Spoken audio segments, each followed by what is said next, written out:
Welcome to my mini blog. ನಾವಿವತ್ತು ಮಾದೇಶ್ವರ ಬೆಟ್ಟಕ್ಕೆ ಹೋಗ್ತಾ ಇದೀವಿ. ಹೋಗ್ತಾ ದಾರಿಯಲ್ಲಿ ಸತ್ಯಕಾಲ ಸೇತುವೆ ಸಿಕ್ತು, ಅಲ್ಲೇ ಫೋಟೋ ಶೂಟ್ ಎಲ್ಲ ಮಾಡ್ಕೊಂಡು ನಾವು ಹೋಗಿದ್ದೆ Kollegal gas bunk. Full tank gas ಮಾಡಿಸ್ಕೊಂಡು ನಾವು ಹೊರಟ್ವಿ. ಫುಲ್ ಬಿಸಿಲಿತ್ತು ಅಂತ ಕಬ್ನಾಳ್ ಕುಡಿಯೋಣ ಅಂತ ಸೈಡ್ಗೆ ಹಾಕಿ ಚಿಲ್ಲಾಗಿ ಕಬ್ನಾಳ್ ಕುಡ್ಕೊಂಡು ನಾವು ಬಂದಿದ್ದೆ ತಾಳ್ಬೆಟ್ಟಕ್ಕೆ ಬಂದು ಸೈಕಲ್ ಮುಖ ತೊಳ್ಕೊಂಡು ಧೂಪ ಹಾಕಿ ಗೇಮದಪ್ಪ ಅಂದ್ಬಿಟ್ಟು ದೇವಸ್ಥಾನ ಕಡೆ ಹೊರಟ್ವಿ.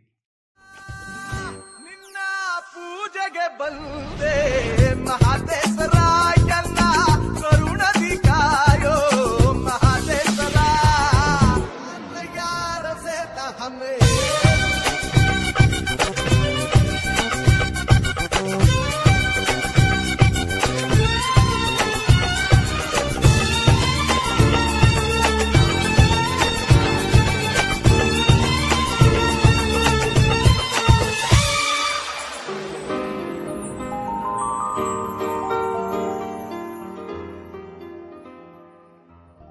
ನಾನು ಬರೋಷ್ಟ್ರಲ್ಲಿ ನಮ್ಮ ಆಗ್ಲೇ ಎಮ್ಮೆ ಬಿದ್ದಂಗೆ ಬಿದ್ದಿದ್ದ. ಎಲ್ಲ ಬಂದು ಬ್ಯಾಗೆಲ್ಲ ಹಾಕ್ಬಿಟ್ಟು ಮುಖ ಕೈಕಾಲು ತೊಳ್ಕೊಂಡು ಫ್ರೆಶ್ ಅಪ್ ಆಗಿ ದೇವಸ್ಥಾನ ಹತ್ರ ಹೋದ್ವಿ. ಆಗ್ಲೇ ಚಿನ್ನತೇರು ಎಳಿತಾ ಇದ್ರು. ಚಿನ್ನತೇರು ನೋಡ್ಕೊಂಡು ಕೈ ಮುಕ್ಕೊಂಡು ರೂಮ್ ಕಡೆಗೆ ಹೊರಟ್ವಿ. ನೆಕ್ಸ್ಟ್ ವಿಡಿಯೋದಲ್ಲಿ ಸಿಗ್ತೀನಿ. Okay, bye bye, see you, Tata.